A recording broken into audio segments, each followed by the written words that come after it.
we gave up 32 first downs.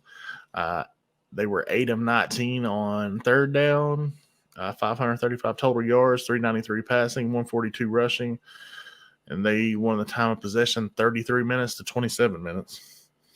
How many what was our third down rate? 3 of like 15? 3 of 17. Yeah, that's Oh, terrible. 0 for 2 on third or fourth. So 3 of 19, basically. That's god awful. And it would have been interesting there at the end if Jatavian Sanders brings that in. We're gonna have 2 plays at the end zone. He's got to catch that.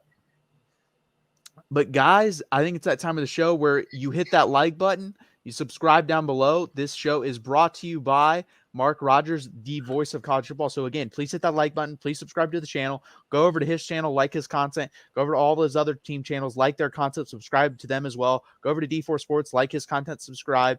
D4, can you plug it? Mark Rogers Patreon real quick.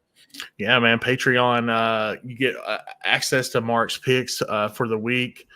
I think it was like 24 of 10 or something like that before this weekend. But you also get access to the Discord server, which guys like me and, Tim and all those guys that are on the USC show, the Michigan guys, all those guys are on there. We talk college football 24/7, goof off with a bunch of knuckleheads, just talking college football 24/7. It's a good time, guys. It's only $5 a month, like you said. Please go over there and do that. Join there. Have fun. If you love college football, it's the place to be. Again, hit that like button and subscribe down below. Thank you guys very much. Double M. So does anyone know how much influence Patterson has on the defensive play calling? Bama game, it looked like his fingerprints on it, but since I'm not so sure. So basically, my opinion on this, and this was early in the season, was I believe Gary Patterson was handed at the beginning of the season 3 or 4 games for him to just deep dive into and just script the hell out of the defensive game plan, just analyze the hell out of the teams that Steve Sarkisian gave the sheet to. I believe Alabama was one of those. I believe Oklahoma State was one of those. Obviously didn't work out. I believe most likely TCU is one of those because he hates TCU now and he probably always will. And then I believe Baylor was the other one. So I believe those are the 4 games that he really keyed in on.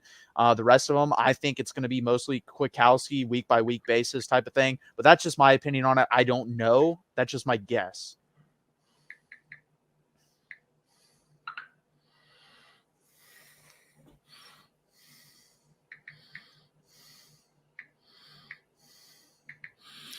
Some other stats for the game. We had 523 total yards, 319 passing, 204 rushing, and 3 turnovers, of course, the 3 picks. We held their run game to 3.6 yards per carry. They ran it 40 times for 142 yards. And I believe most of that running game for us came in the first half. Probably 160 of those yards came in the first half.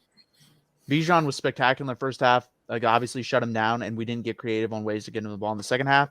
And he was, like I said, shut down basically.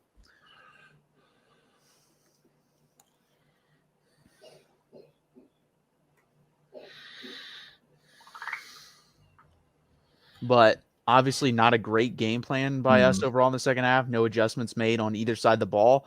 But I think, like I said, I think there's some positives not coming out of this game, but going through the season, hopefully we take the negatives out of this game away and key in on the positives and move forward